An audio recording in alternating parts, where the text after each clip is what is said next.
चुनाव के समय अनेक मुद्दे होते हैं, चाहे वो इंफ्रास्ट्रक्चर के विकास का मुद्दा हो, सड़क, बिजली, पानी, जात पात, धार्मिक मुद्दे हों।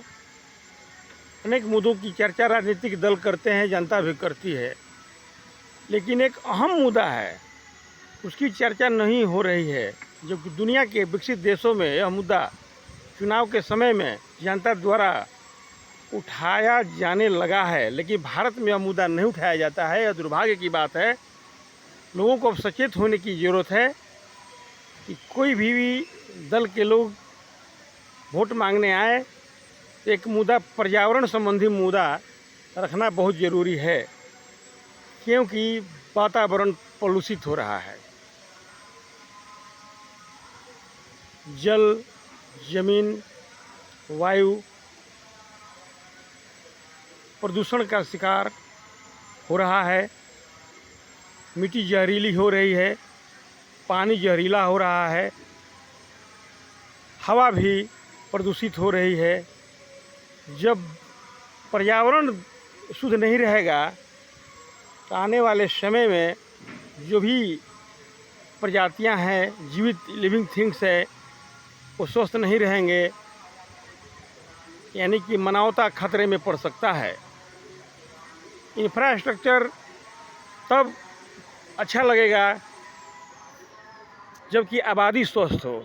आबादी स्वस्थ रखने के लिए पर्यावरण को प्रदूषण मुक्त रहना ज़रूरी है, लेकिन हमारे यहाँ हिंदुस्तान में यह मुद्दा न कोई राजनीतिक दल उठाता है, न यहाँ की कोई जनता के द्वारा उठाया जाता है। जनता और राजनीतिक दल से अपील है कि जो भी नेता जाएं तो कहें कि हमारी सरकार बनेगी या हम इस एरिया के जनप्रतिनिधि बनेंगे तो पर्यावरण स्वच्छता के लिए मैं ये काम करूँगा, यह मेरा रोड मैप है। और जनता को भी अपने नेता से पूछना चाहिए कि आप अपने घोषणा पत्र में पर्यावरण संबंधी कोई बिंदु रखे हैं कि नहीं रखे हैं। अगर नहीं रखे हैं तो अपने घोषणा पत्र में पर्यावरण संबंधी मुद्दा को रखिए और ये बताइए कि आप जनप्रतिनिधि बनते हैं या सरकार में आते हैं तो पर्यावरण के शुद्धिकरण के लिए, पर्यावरण को स्वच्छ बनाने के लिए आपका रोड मैप क्या है, क्या कर सकते हैं। यह बहुत ही अहम मुद्दा है। यह दुर्भाग्य है कि भारत दुनिया का सबसे बड़ा लोकतंत्र है। सबसे ज़्यादा पर्यावरणीय खतरा भारत में दिनों दिन बढ़ते जा रहा है, लेकिन यह मुद्दा चुनाव में नहीं उठता है। आज हिंदुस्तान के अनेक ऐसे शहर हैं जो दुनिया के टॉप प्रदूषित शहरों में सबसे अधिक शहर अगर है तो हिंदुस्तान के शहर आ रहे हैं। यही नहीं, भारत के ग्रामीण क्षेत्रों में छोटे छोटे जो नगर पंचायत हैं वे भी प्रदूषित आजकल हो गए हैं। महानगर की बात तो छोड़ दिया जाए। आज जनता को जागरूक होने की ज़रूरत है।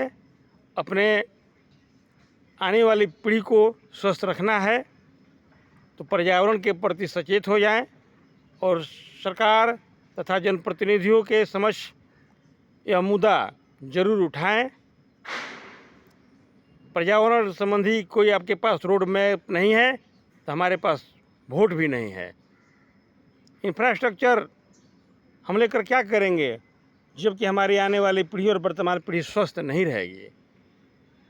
स्वस्थ जीवन की कल्पना तभी किया जा सकता है जब प्राकृतिक वातावरण यानी कि पर्यावरण आसपास के जो है स्वस्थ रहे, जल, जमीन, हवा जहर मुक्त रहे, तब जाकर इंफ्रास्ट्रक्चर का सदुपयोग लोग कर सकते हैं हंसते हंसते।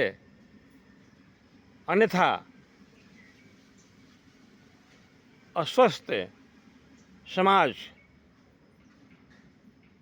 किसी भी अच्छा इंफ्रास्ट्रक्चर का खुशी के साथ, आनंद के साथ सदुपयोग नहीं कर सकता है, न उस राष्ट्र समाज का अच्छा विकास हो सकता है। इसीलिए वर्तमान पीढ़ी के साथ साथ आने वाली पीढ़ी के लिए भी पर्यावरण मुद्दा को राजनीतिकरण करना बहुत ज़रूरी है। जय हिंद।